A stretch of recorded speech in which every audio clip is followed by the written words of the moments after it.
Je m'appelle Anya Tsai, je suis coach de vie et thérapeute et auteure du livre L'or de nos cicatrices où je partage mon parcours de reconstruction et de résilience. J'ai subi à l'âge de 15 ans un viol lors d'un cambriolage qui a mal tourné. À l'issue de cette épreuve, j'ai gardé le silence pendant 20 ans. J'ai choisi de garder le silence pendant 20 ans parce que je voulais protéger ma famille. Dans mon cas, je pensais que ne pas en parler, ça me permettrait d'oublier cette épreuve, donc j'ai continué à vivre ma vie. J'ai mis un peu ça sous le tapis. Donc après, je me suis mariée, j'ai eu 3 enfants. Lors de ces grossesses, notamment la dernière, j'ai eu 2 fils, après j'ai été enceinte de ma fille. Lors de la dernière grossesse, c'est là que beaucoup de souvenirs sont remontés. Et c'était une grossesse qui était quand même difficile parce que j'ai compris que le trauma que j'essayais d'oublier était toujours présent dans ma vie. Lors de ma 3e grossesse, j'étais enceinte de ma fille et j'ai vu une nette différence avec les 2 premières grossesses où j'ai eu d'abord 2 garçons. Quand j'ai su en fait le sexe de ma fille, je me suis sentie comme une forme de responsabilité. Je me dis cette fois c'est une fille. J'avais peur en fait de lui transmettre mes propres peurs à moi, on va dire. Et le fait qu'elle ne soit même pas encore née, mais pendant la grossesse, j'avais des retours, on va dire, des flashbacks. Tout ce que j'ai essayé de refouler, mettre sous le tapis, ça a commencé à remonter.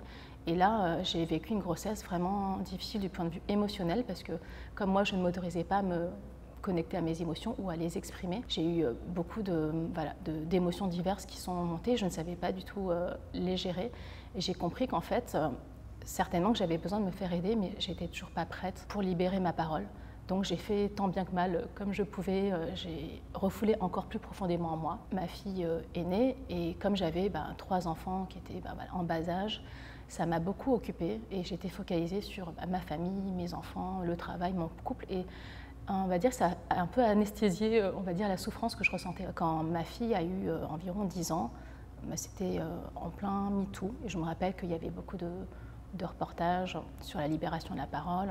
Et puis on était dans l'affaire Weinstein, Hamilton. À cet âge-là, je ne pensais pas qu'à 10 ans, elle avait déjà connaissance de ce genre d'actes. Et en regardant un reportage, c'était sur des violences sexuelles, et j'ai réalisé en fait qu'elle était impactée par cette thématique et moi j'ai essayé de la protéger en lui disant va dans ta chambre, ne regarde surtout pas ça. J'ai réalisé que moi-même je projetais énormément mes peurs et inconsciemment je projetais aussi mon propre trauma sur elle et c'est là que j'ai décidé de me faire accompagner pour libérer tout ce que je portais encore, le poids de cette souffrance, les émotions que je refoulais. Dans mon cas, je pensais que mon mari, mes enfants pouvaient me guérir de mes blessures. En fait, j'ai eu cette illusion-là. Je me disais, en ayant une vie parfaite et en construisant tout ce que j'ai construit, une vie professionnelle, une vie familiale, une vie de couple, et que tout va bien, je pensais que ça allait guérir ma blessure. Et en réalité, c'était un leurre, en fait.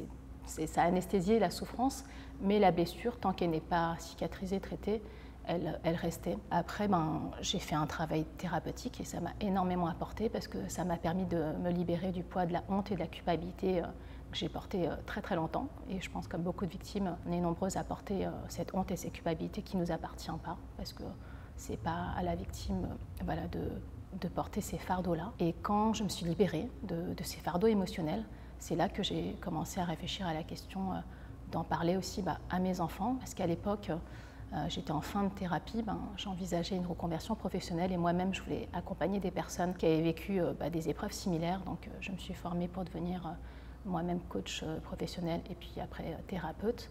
Et j'en parlais notamment à ma thérapeute, est-ce que mes enfants sont prêts à entendre et comment aborder la question. Et là c'était une interrogation qui a duré quand même un certain temps. Et en même temps j'avais ouvert mon blog qui s'appelle Les Résilientes.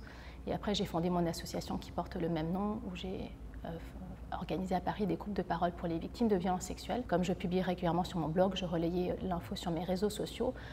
J'avais peur que mes enfants le découvrent de cette manière ou que d'autres personnes leur disent.